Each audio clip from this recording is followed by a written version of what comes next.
Cloud.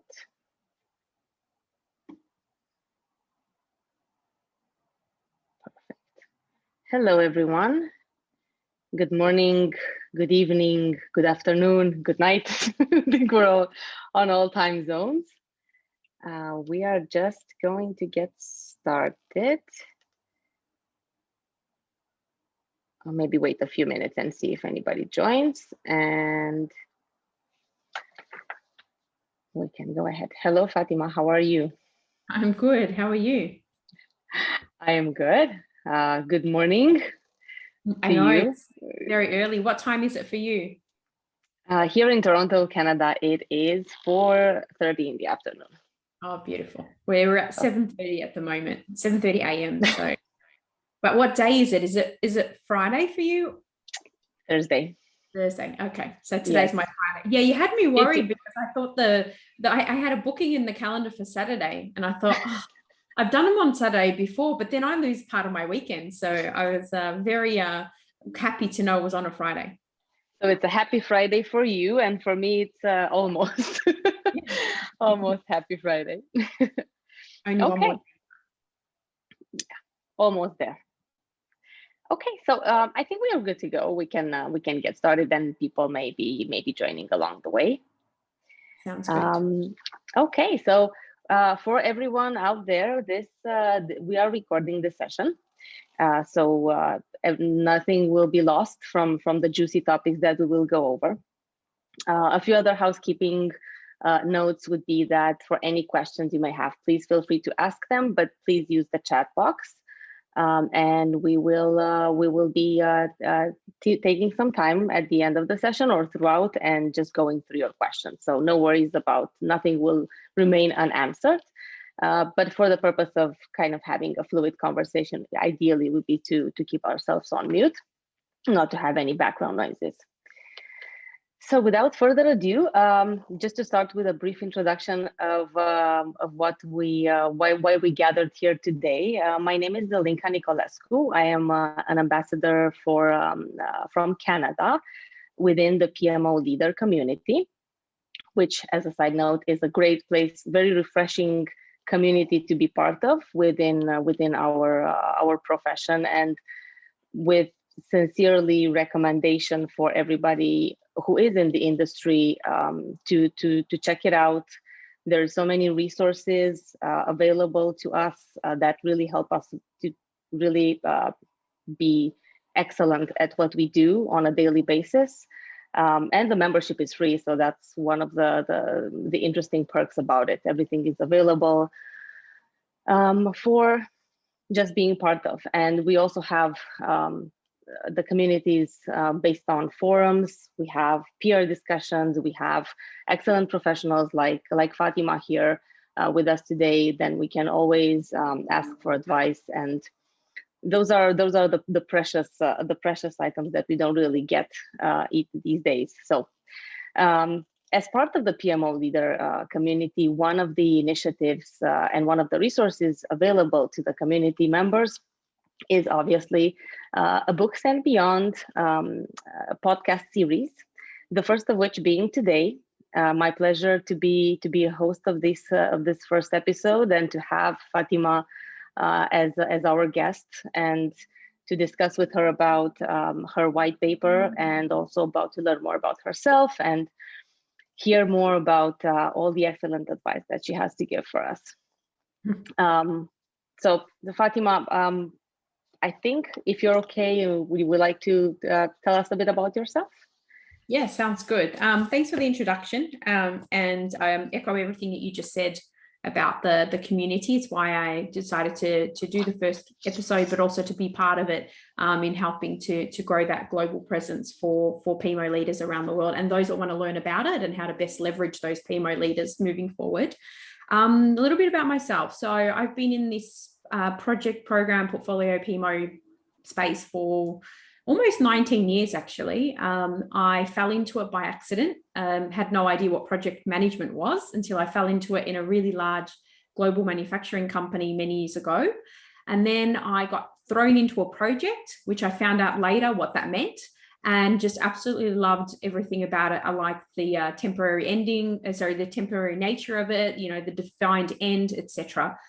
I then decided that I wanted to learn about project management in as many industries as I possibly could. And that was my career goal at that point in time, many years ago, and had the pleasure of working across 16 industries, about 25 companies, and probably about 16 countries globally to date so far, which has been great experiences. During my career, I found myself moving closer and closer to governance and assurance and monitoring, evaluation, PMO space, because I love the idea of bringing together the delivery teams, the project delivery teams, and people in operations, where there was basically different views and how these things work, and helping to bridge the gap between the two is the reason I thought to bring them together. So I've been doing that for a while. Also outside of that, probably in the last sort of 6 to 8 years, I set up a business, Agile Management Office, which I founded and CEO of, female women-led, business here in Australia, Australian owned and made, and also have recently set up a not-for-profit in the mental health space, which is a big passion of mine around mental health awareness and anxiety support, which is something that I talk very passionately about as well. Other than that, I've had the pleasure of working across any kind of project you can think of, across all those different industries. And in my spare time, I do a lot of writing as well, which is where the white paper comes into play, and addresses certain, needs and problems that I identify, which I'm sure we'll get into as well. But yeah, that's a little bit about me. Well, that's excellent. And I'm sure that all this experience across all these industries have been really helpful to give you that inspiration for your business and for your white paper. And I'm sure we'll hear more about it. And I'm jealous, so to speak. My professional experience is more so focused on one industry in particular, but and that is the pharmaceutical industry. However, you may find it interesting that in such a big industry, the notion of PMO is so little well known and improperly used, I would say. So this podcast is also, I guess, very useful for me to hear about your experience and see how I can make a bit of wave in, I can help make a bit of wave in this industry. Yeah, absolutely. Yeah, you're spot on. Pharmaceuticals is one of the ones that I've worked in as well, working with GlaxoSmithKline, global pharmaceutical as well. And same here. It's the same one. Oh, there you go. Small world. Mine was a few years ago, but we can surely exchange stories. But you're right. I think that there is definitely, it doesn't matter the size of the industry. Across every industry that I've worked in, there is a different either appreciation or lack of appreciation for what the concept of PMO can do for an organization. And it really does vary. Some industries are more mature. I think in the banking and finance sector, there's definitely a lot more maturity and awareness of what PMOs can offer and how that works. But then on the other side of it, for example, in other industries where it's less appreciated or less, less seen, I've seen it less in manufacturing as an example. And they, have a lot of other types of roles and functions that do similar things. They just don't umbrella it as, PMO. So yeah, lots to learn for sure. Yeah. However, the project manager as a role is across all industries. Right. So that's the thing that amazes me about project management. I try to explain to, my migrant parents what I do. And I say to them, oh, Mum, I'm doing project management in a bank. And they go and tell everyone, oh, she's a manager in a bank. They don't understand the concept of project. When baking a cake is a project, building a house is a project. So I'm trying to these days spend a lot more time helping to educate on the fundamentals of project management, because it's so powerful and it makes the world go round. So yeah, it's really exciting to be in the industry. Yeah, well, that's excellent. Okay, so let's if you'd like to go over a bit about your white paper, right? Is to answer your question, the great title is Project Management Office Still Fit for Purpose. I think that's a great question to start with. Well, what inspired you to come to this white paper? I thought it was, obviously I wrote this, it took over a year to write, which is crazy considering the amount of pages is in it is not that much, and probably books are done in half the time. But when you're asking such a controversial question, and you've got that many differing opinions globally that will completely agree and completely disagree with it, you have to take a really balanced approach in going forward to get the right information to help answer the question that is not just based on one person's opinion, but rather the community itself. So what inspired me to write this was I always wanted to write something, and I've got many ideas for books that I'm working on in the background. I just haven't got to a point yet where I know exactly where I wanted to land. So I thought, as a dipping my toe in the water, why don't I write a white paper? And I looked at the time and I didn't see anything that was a series. So I wrote this white paper as a series and released a chapter at a time each month for a series of, over every couple of weeks for a series of months. And I thought, one, that was a new, unique, innovative thing. And that's what I'm trying to do, try to do things that I think are innovative and unique. And that's what we do in our business as well. And I really thought that there is such a divide happening in the last 5 or 6 years that I've been running Agile Management Office. And because I've worked with so many different clients, I kept seeing the same problem. You've got one side of the fence, which is adores PMOs and can't imagine life without them. Then you've got the other side of the fence, which is completely burnt by bad past experiences or negative perceptions or not understanding and lack of awareness of what PMOs can do for an organization. So I thought, okay, well, you've got both sides. We need to bring the two together and try to answer the fundamental question.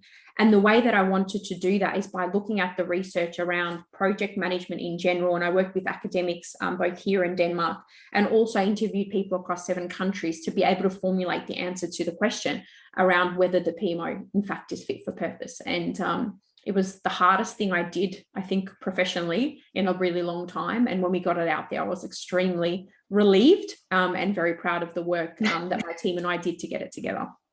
Well, that's excellent. And what countries did you work with for gathering your feedback? So Australia, New Zealand, Brazil. We spoke to people in the US, spoke to people in Ireland. We spoke to people in India. There's probably a couple more. There was, what was it? There was one more. I think maybe it was Croatia. And then there was one more, might have been in Asia. I think it might have been someone in China. I have to double check. But yeah, I think it's all listed on the website as well, where people can download it for free and access that's it. Excellent. Yeah.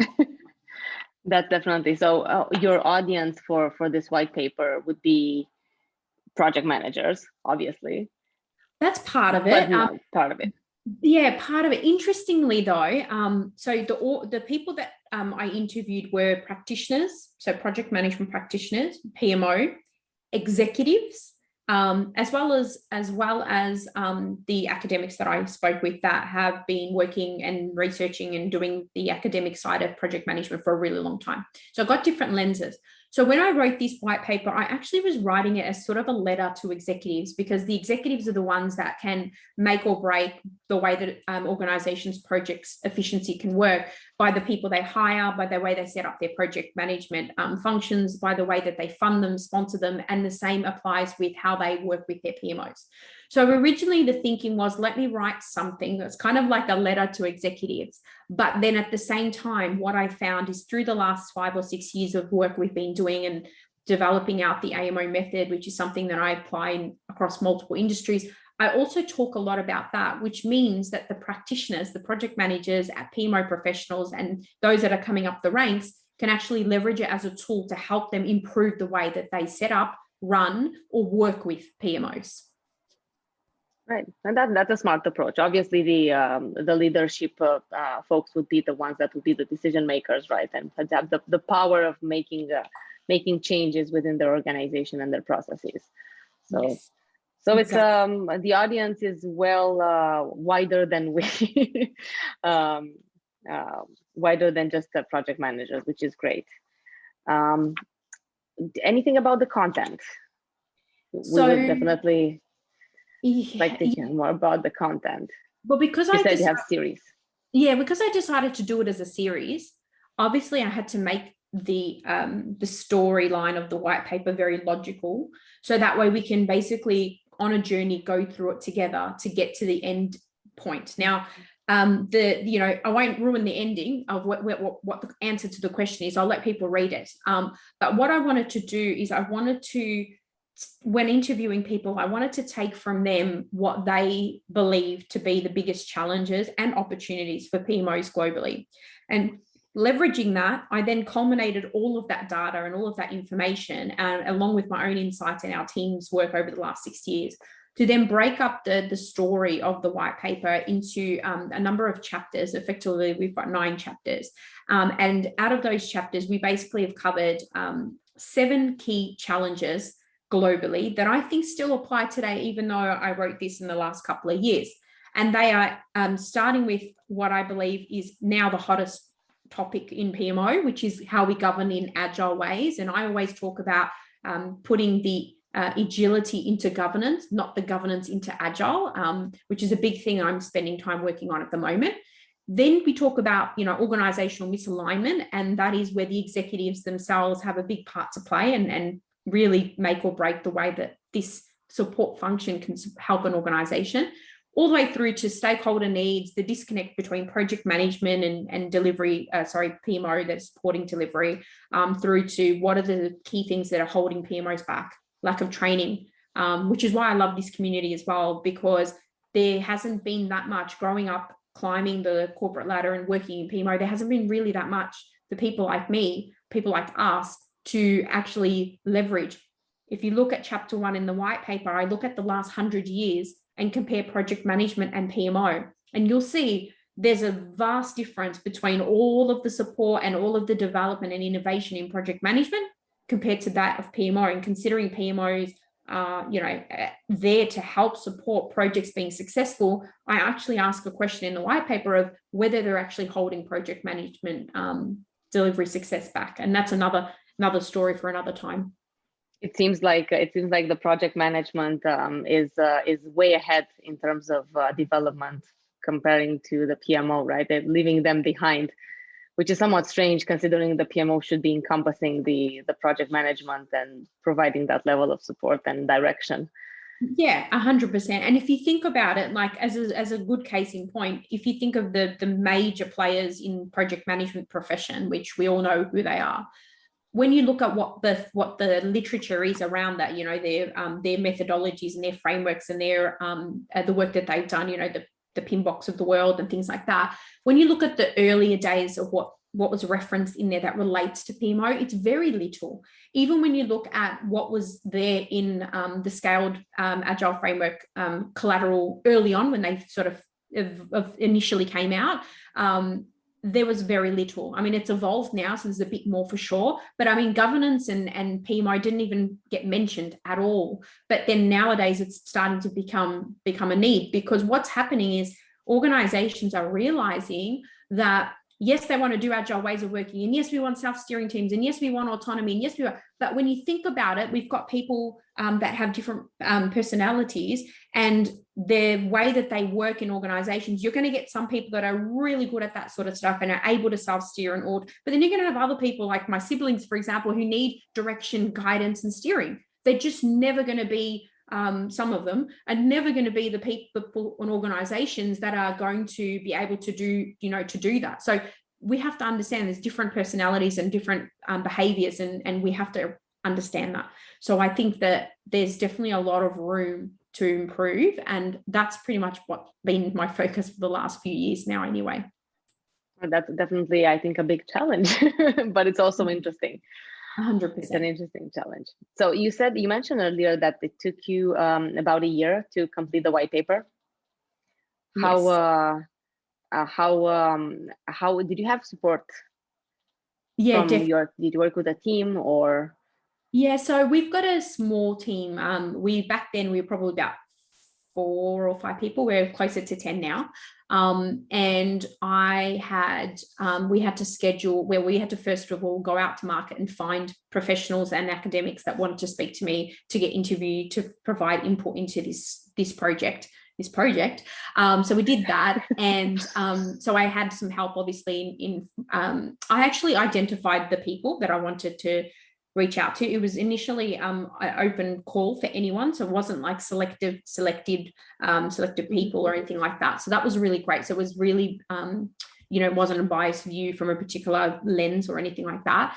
I had people in my team from graphic design to help with the design of the look and feel of it. I also had some people doing some research and helping to provide insights in what was going on in the market as well.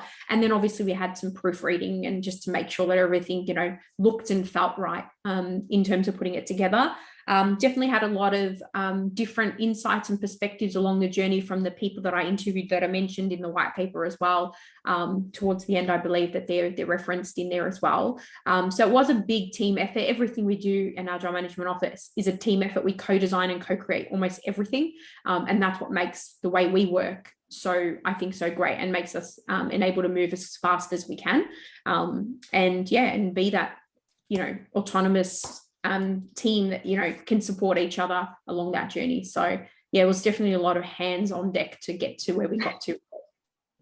Yes, and would it be fair to say that this project, the white paper project, was an agile project? 100%. We did. So you applied the methodology. Correct. I mean, even for example, releasing a chapter at a time. What that meant was we could test the market, get the feedback. And then there would be questions or comments made against the chapter, whether it's good or bad. And mostly, I think for the most part, it was really positive all the way through. And then we would take those feedback and also learnings, because we were moving at such speed to then improve further chapters. And at the end of every chapter, we've got a key question that we're asking that then feeds the next chapter. But we were at the time I was releasing and then refining the content and writing at the same time so that we can get that sort of iterative feedback as we move through. So it definitely was run in a very agile way. Yeah, well, that's excellent. I think putting it into practice. 100%. So how about what did you find? Which chapter did you find the most challenging? Okay, this is interesting. I think for me, it was probably around chapter 8, value proposition, because value means different things to different people. Some of us can go into a Tiffany store and buy a beautiful, diamond engagement ring and think that that's the best thing and that, that's a value for money. But then others will go, absolutely no, I'm not spending that sort of money. I'm really quite happy with the local jeweler and getting a ring from there, right? So value is in sort of the eye of the beholder. So I think trying to articulate what value means is so different. I can't tell you one industry or one company that I can say that was the same here and the PMO was the same there.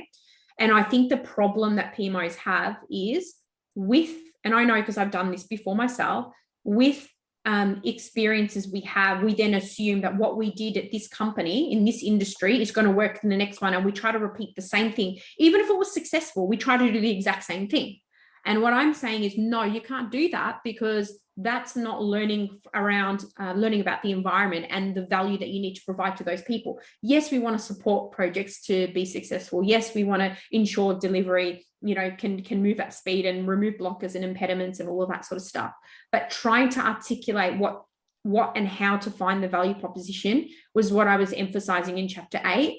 And that was something that, I had to be really conscious of. Whatever I think is value is going to be different to your opinion of value and your clients and, your managers and things like that. So that was a bit of a challenge for sure.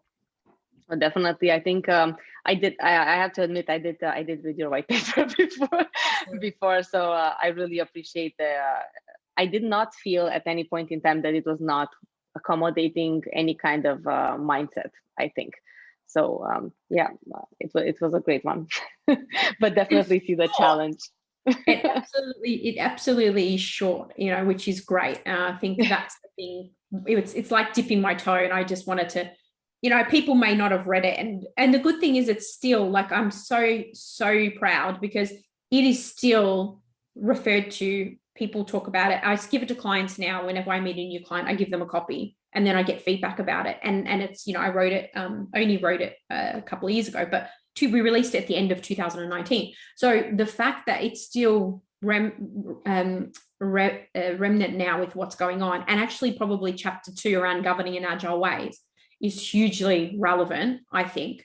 And then if you look at chapter 9, the Where to Now, which you would have most recently read, that talks about the things that I'm aspiring for us to do to help the industry as a whole, and connect practitioners and the executives, and connect the Agile and the waterfall. And that chapter 9, it's really exciting to see that we've evolved from where we were.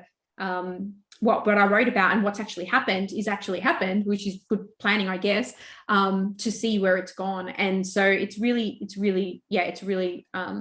rewarding to do something like that. Yeah, and I don't think it will have an expiration date, so to speak. When it comes to lessons learned, I think it would be as valuable now as it will be in years from now.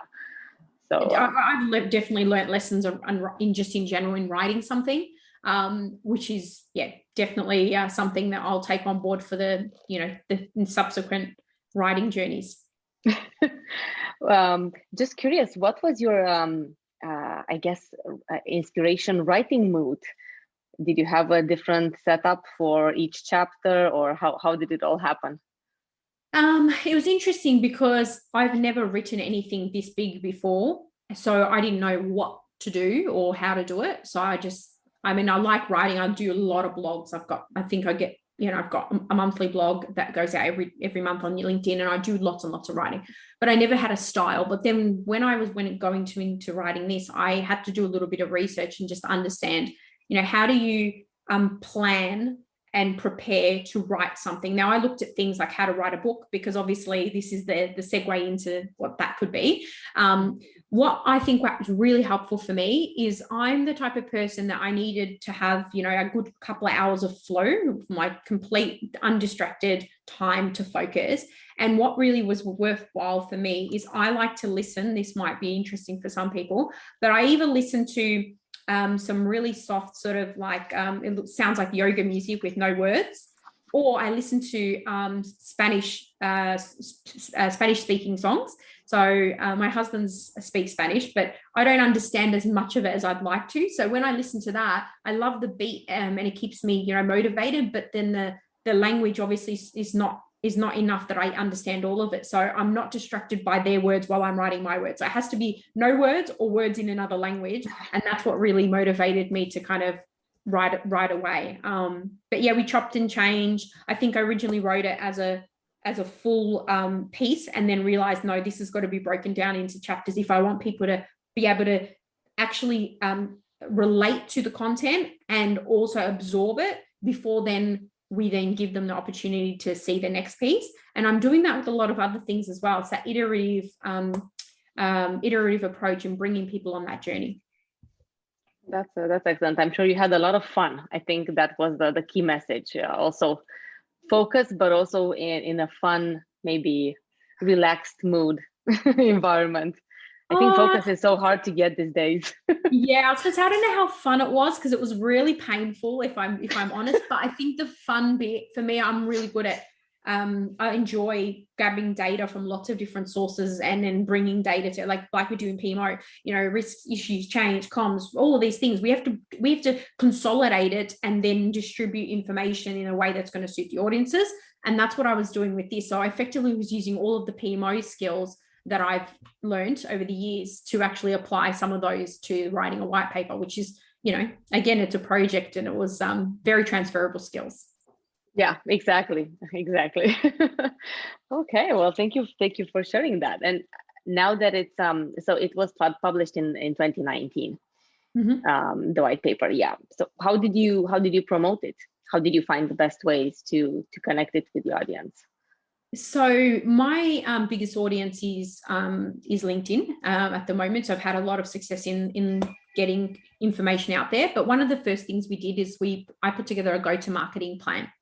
So a go-to-marketing plan looked at how we would get the actual chapters. So now we had decided it was going to be chapters, how we would promote those chapters, and also sequence it so that we have following chapters that can be released in a consistent, timely fashion. So people weren't reading one chapter and then waiting 5 weeks for another. We actually wanted to be really synchronized in the way that they received the next chapter. So we would, I think we might have, from memory, I'll have to go back and check, but we might have released a chapter Tuesdays and Thursdays, I think, over the same week, or might have been over 2 weeks.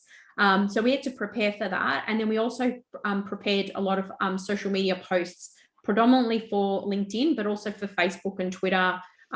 We did do it on Instagram as well. There's surprisingly audiences that are still relevant outside of LinkedIn on those platforms. And so we did do a lot of sharing on that for sure. I also released a video for each chapter to introduce the chapter. And also there's a subsequent podcast episode that is recorded of me reading through the chapter as well. So if anyone who wants to listen to it in an audio way, you can go to Agile Ideas, the podcast, and actually see each individual chapter and listen to them that way as well. That's excellent, like an open book section. Pretty much. That's excellent. So where can one find the, you mentioned that you had videos for each chapter. Are these on your website or on the PMO website? So these are on, if you go to www.agilemanagementoffice.com, if you go to our website, there's a resources section. So the white paper is there, and all of the links to our podcast, and also the links to videos. All the videos, we release videos for all sorts of things, free resources, of course. And there's also ebooks and things like that that are on our website. So that would be the best place. Or they can also go to Vimeo, the video sharing platform, and look up Agile Management Office and find our recordings there as well. So many places. Of course, they will probably go on to the AMO website, because it seems that there are more resources there. Exactly. Now you give us some tips. Exactly. So the white paper would also be available there for the audience. Exactly. Yeah. Wow. Just under the resources tab of the website. Okay, that's excellent. How about moving forward? I think you mentioned earlier something about a book.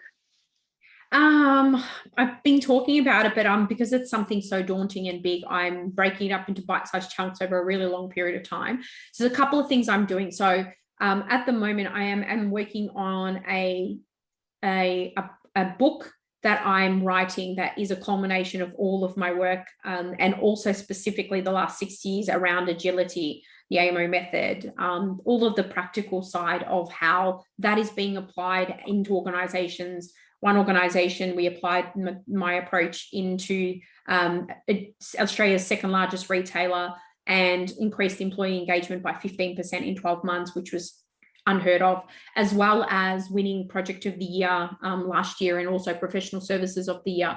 So we've been winning awards for the work that we've been doing. So I want to take all of that and put that into a book that can be really practical. So I'm working on that. That's probably a slow project, just because at the moment I'm leveraging learnings and insights from client work, and actually also, as we go through that journey, applying those lessons and then writing about it and applying and learning and things like that. But the one that you'll probably see sooner is I'm working on another white paper series, which I won't share too much about at the moment, but it has to do with Agile. And that is something that we have basically been planning for the last few months. We started it in lockdown when we were, most of us weren't out and about. And we've just kicked off and ramped up some of the work in that. So we're actually got some things coming out. So probably say in the first quarter of next year, there'll probably be more information about what that's going to look like. And it will be another series, but not specific or relevant just to PMO. It's actually more of a industry-wide Agile themed white paper series. Okay, so then this is the next opportunity to meet again. Yeah, there you go. Absolutely. For sure. I'm sure there will be other occasions in the meantime, but now we have a date.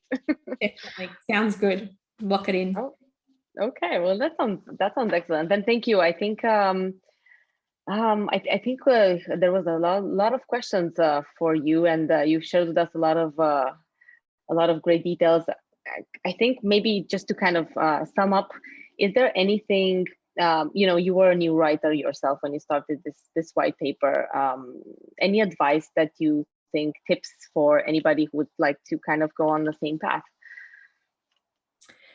Yeah, I think the most important thing is if you're going to do something, you're going to write about something, you have to be passionate about it. Don't go write about something like I'm not going to go and write about blockchain and cryptocurrency. I don't understand that space. It's not my passion. I've been told let's do a podcast about it. I'm like, that's not me. Don't talk to me about that stuff. So you have to be passionate about it because it was so painful to go through the effort of writing it and took a long time, as I said. So because of that, the only thing that kept me going is like, I feel like I have so much to give in terms of information, and I wanted to share that not just through the blogs and the videos and the podcast, but also in a way that people can physically feel and touch, and something to give back to clients who, have worked with us as well. So I would probably say definitely be passionate about the topic. Otherwise you'll get halfway through, waste half the time and not proceed with it any further. Also think about, like, before we wrote like this, before I kind of went to this journey and writing this, I looked at what was out there in the market already. There's no point in writing something that is going to be the exact same as, the past 5 or 6 things that you've seen that, everybody's kind of writing about the same thing. You can make it unique and write about it in a way that's different to you, but pick something that's quite niche. Like, think of something that's quite niche rather than too broad, and focus on that audience, because that will definitely help then those people who, if they love what you've done, they'll obviously support the work and sharing it as well. So that would be the second thing. And then the third thing is have a plan. So don't just write for the sake of writing. Actually have a plan. Say every Saturday or Sunday or Monday or whatever it might be, this is the way that I'm going to get there. And if you put together a go-to-market approach for how you're going to release this, work backwards from that date, that then puts the pressure on and it gives you a deadline to work towards. Okay, well that's excellent advice, I think, and probably you really touched base on a gap, I guess, with this white paper, something that was definitely needed and not written about before or not spoken about before. I think so, because the thing for me when I was doing some research is a lot of things being at the time that were written were coming from, your big conglomerate firms or industries or whatever. And yeah, there's a lot of academic knowledge that comes from that. There's a lot of research, etc. But I wanted to write something for practitioners, by practitioners, from that lens. And that was something that was really important for me when writing this. And I think the thing that also was really important as well is that I wanted to make sure that it was something that people could literally read and then apply some of the lessons or the approaches that I talk about. So think of it as sort of, like I said earlier, like it's the front door for what's going on in my mind. And now I want to evolve that with the further things that we'll be doing in the coming, months and years as well. So it was really important for me to focus on that. Okay, well, that's excellent. Okay, well, I think we have a few questions. Shall we take on some of these? Sounds good. Okay, let me see. Okay, so the first one, are there any plans for a follow-up white paper or book to see any evolution over time? I think we nailed it. I can actually, we did cover it, but I can actually add something that I didn't mention that. So what I did was when I released this, so I released this in 2019, but during the years of, I think it was 2018 to 2020, I was doing some work with Australia's second largest supermarket chain. And whilst doing that work was actually applying a research method that I'd learned from the academics that I was working with both here in Australia and Denmark, and actually applying a research method to the work that we were doing to test and prove the concepts that I briefly mentioned in the white paper. That then resulted in, as I mentioned earlier, employee engagement satisfaction scores going up, and that was measured by them. And then also some award wins that was measured by the Australian Institute of Project Management. So I've applied some of the things I've talked about from the white paper, and now I want to evolve that into the next stage and deep dive into that, which is where the book concept, and also obviously I'm going to be working on that white paper that is Agile related. So that's something that I'm actually doing at the moment as well. So yeah, definitely a further evolution of that. We are definitely researchers, especially when you're writing. You Yeah, we have to be have your own researcher. exactly, definitely. Okay, let's see what other great questions we have.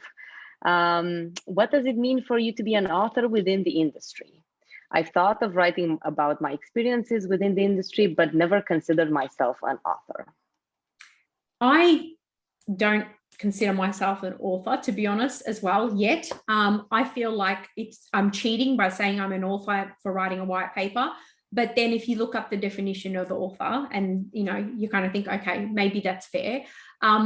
I actually have always loved to write. I used to enter competitions when I was little and, 25 words or less and you win this and win that. And, I was in some magazines when I was little, winning competitions when I was, primary school and things like that. So I've always been someone that loves to write. I entered a, national novella writing competition. I didn't win at all. I wasn't very good at it, but I still entered 15,000 words in secondary college. So I love writing. And so my dream is to actually do, author something, maybe one day have a bestseller, etc. And I'm just such a big project and I would obviously have to put on hold some of the other things I'm doing. So I'm not there yet. But I just think that if you just start by writing blogs, and I mean literally just write 500 words on a post on LinkedIn, do that every day or every couple of days for a year. By the end of the year, you'll be so much more advanced in your writing that when going to write a white paper, it won't be as daunting. So I think that would be what my advice would be. And I did the same thing. Yeah, no, I think that's a great transition. The blog is more of I guess it offers you that familiar kind of environment that gives you the, stirs the first steps and then, breaking the ice. Then you can sit and go towards the white paper. That's for sure. Yeah, okay. Absolutely. Let's say one more question and then we can go to the next stage. Besides your white paper, and this is a great question, besides your white paper, do you have any books that you'd recommend the PMO leader to take a look at? There's a lot. I've been reading books not specific to PMO, just generally. I've tried to read 12 books this year. I know that doesn't sound like a lot for some people, one a month. And I've read some really great ones. One of the things that I've read most recently that I think would help a PMO leader to eloquently describe or present information in a way that makes sense for their audience, whether it's executive or whether it's project teams, is a book called The Pyramid Principle. It's a book by Barbara Minto. She's an ex Big Four consultant and has written a book that describes how to take lots of information and present it in a way that can be understood by an executive level audience, and then the remnant detail that you need for other audiences can be packaged in a way that makes sense. So that's a really good way to think about writing anything. So it was good for me to think about it from that. But then also I take some of those principles and apply them from when I'm working in corporates as well. So that'd be one of the ones that I would talk about. I think another one I read recently that was really, really good was called Atomic Habits. Atomic Habits is a book that I read that talks about basically the science behind habit forming and behaviors. And, it's not PMO specific or project specific, but the concepts in there were really useful from a day-to-day, improving yourself as a professional in this industry, and also learning about how other people's behaviors work and apply and things like that. So that would probably be another one that sort of immediately comes to mind. And then probably one that I've most recently seen or got visibility of is one called Being a Project Manager. Being a Project Manager. It's written by a couple of people that we're doing some work with from Israel. And they actually have written a book that explains project management, but they use the concept of, baking, which is really interesting. And I just think it's really like a fun play on words and the way that they've described it, that is, the A to Z of project management, that is really helpful for practitioners as well. So they're three, but I'm sure there's plenty others, and I can definitely share some more in future conversations. Well, that's excellent. I think the three are great suggestions to have, and definitely. Okay, well, I think we can. I think we're up to the end, but we do have a little game to kind of end the series, and We'll see how this goes. It's called the rapid fire questions. Basically, I will just ask you about 20 questions and you'll just have to give me a quick answer. Okay. And we'll just have fun. Sounds good. Are you ready? I will. I can't promise it'll be quick, but I will try. Okay. First one. Tea, coffee, or cocoa? Tea. What is the capital of Australia? Oh my God, you put me on the spot. I don't know. It's in there. It's Canberra. Oh, what is the capital of Lebanon? Now you put me on the spot. Beirut. Who's your favorite superhero and why? Favorite superhero? Oh God. Oh look, I've always had a love for Wonder Woman. I don't know why, but I dressed up as her in secondary college. And she's just, I don't know, she's just inspiring in the way that she is. And it was just one of those ones that I watched in the early when the TV series was around and I was young. And so it was really inspiring to watch that. So probably Wonder Woman. Excellent. What was the worst subject in school? Maths. That's a tricky one. All of them. Maths. Maths. What was your favorite childhood injury? I was a pretty good kid, so I didn't have too many injuries that I can actually remember, if I'm honest. Probably the most memorable is when my father said to me, make popcorn on a big pot, and he said, don't touch it, it's hot. And I said, no. And then I touched it and I've got a burn on my arm just here from touching the top of the pot. So yeah, that was probably the most memorable. That sounds like fun. What was your favorite storybook when you were young? I loved everything to do with Goosebumps by R.L. Stine because I liked the idea of picking your own ending. And so that was fun for me.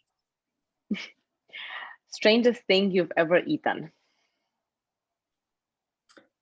I'd probably say ants, like ants that were on top of a dessert in a fine dining restaurant. Apparently they were edible. So alive? Yeah. No, they were dead. They were, I don't know, apparently some sort of delicacy thing. Probably I would say that. It wasn't very nice, if I'm honest. I heard they're crunchy. They are crunchy. Yeah. They are crunchy. Yeah. But they dissolved in the ice cream, so it was a bit harder to get the crunch. How about vegetables? The one that you dislike the most? Brussels sprouts. Brussels sprouts. I love Brussels sprouts. Favorite fast food restaurant? Look, to be honest, probably I would say it's a mix between McDonald's and Nando's because McDonald's has such quality. Like I feel like the quality compared to the others is quite up there. But Nando's also, I love Nando's menu. What do you like in McDonald's? I'm the type of person that always gets the same thing, and I usually get the chicken, the McChicken burger. The McChicken burger. Okay, they have very good fries. They do. As well. I always get the fries. I always get a medium meal because I feel like it's the balance between very unhealthy, large, and moderately unhealthy, small. So I don't think it works like that. But at least I get a Coke, no sugar, and that I think helps with calories. Favorite cartoon character? Oh, favorite cartoon character. Oh, and, goodness. Choose wisely because you have to mimic this one. Oh my God. I definitely can't do that. I think I used to, when I was young, we did a play with the Mario and Luigi brothers. I know the cartoon games, we used to play the Nintendo and things like that. So I used to love that side of things. So probably that, or I'd probably say even Minnie Mouse, just because she's so elegant. Any mimics? Definitely not. Definitely not. Okay. Favorite flower? It would have to be sunflower. Sunflower. Gorgeous. The one item that you could never live without? My phone. If you had to describe yourself in 3 words, what would they be? Resourceful, patient, and friendly. What's the one thing you would like to change about yourself? I'm very short. I'm very short. So on that side, I'd probably be a little bit taller. But yeah, no, to be honest, probably eliminate anxiety, because I have anxiety and it's something that's not fun for anyone. And if I could zap my fingers and get rid of that, I probably would. That would be the first thing. Well, maybe it's working. It's worked now. It's improving. It's definitely improving, but and I've gotten a lot better. But yeah, I think having that gives me a great appreciation for what others might be going through, and it's something that probably improved me as well. But also it means that I've got a lot of self-doubt and fear that holds, it can actually hold you back, and that focus on that it can be quite tiring sometimes. So anxiety can be quite exhausting, I think, for anyone. And so if we can eliminate that, great. But life doesn't work like that, so we have to live with it and learn to manage it so it doesn't manage ourselves. Okay. Best piece of advice received. So I probably when I was early in my career, I used to in my first couple 2-3 years, a manager said to me, I was really upset because I remember saying, like, how am I going to get, this role or that role? How am I going to climb this ladder? How am I going to do all these sort of things? And he said to me, when you think about some of the other people that, you're talking about that have been in the industry 20 years, he said, he said about himself, he said, he's been in the industry 20 years. He goes, but Fatima, he goes, 19 and a half of those years is practice. So the first 6 months, it was like, that for me was like, every time I go into a new role, I'm practicing my profession.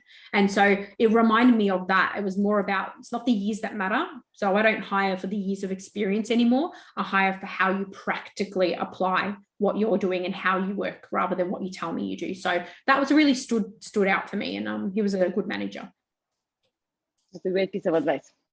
How about the favorite sport? Your favorite sport? At the moment, for the first time, I am learning to swim. I couldn't swim and I nearly drowned in high school. So swimming is my favorite at the moment. Congratulations. Do you like it? Is it fun? It's fun, very fun. I'm starting tomorrow for the first time in 6 months since COVID enabled us not to go swimming. But yeah, I'm not good at it yet, but I'm learning. So I'm actually really, really enjoying that. Okay, well, that's excellent. And the last one, do you play games on your mobile phone? And if yes, what is your favorite game? Absolutely not. Right. I do not have any time to play games. Unfortunately, I would rather be playing, on ideas that I can do for either my business or for, developing things, etc.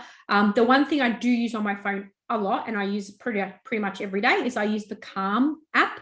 And there's something in there that is called sleep stories. And the sleep stories are a really, really good way to wind down at the end of the day. So it's not a game, but it is something I use every day and find extremely helpful to get to bed and to turn off the chatter in the brain that, is in, a lot of us who are running, day to day and trying to frantically keep up with everything. So that's something I do use on my phone every day. Well, that's excellent. And who knows, maybe in the future, you would be thinking even in putting together the project management skills into a game. Potentially.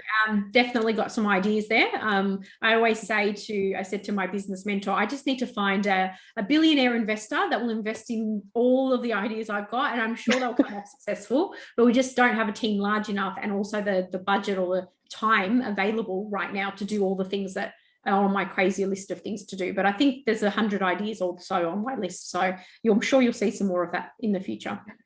Well, that's excellent. Looking forward to it. That wraps it up. Thank you for going through all these questions. And thank you for today. It was a really great conversation. Thank you so much for everything you shared, for your openness. And we definitely would like to see you here soon and hear more about your progress and what you do. Do you have anything that you would like to say in the end? I think for the first, being the first one, I think you well done. I think it's really great, and you're an excellent host, so I appreciate that. Made it really good. So that would be great. And the other thing is, I just guess if anyone is interested in knowing what's going on and what we've got coming up, make sure you're subscribed at our website, to our mailing list. We will let you know about free resources, upcoming workshops, training, all the things we're doing, blogs, etc. through www.agilemanagementoffice.com. And also please check out www.returnofthepanda.org, which is a new not-for-profit in the mental health space for those that suffer from anxiety and people you know that may. That would definitely be really helpful for people to learn about some of the resources we've got there. Excellent. Okay, well, I definitely took notes of that.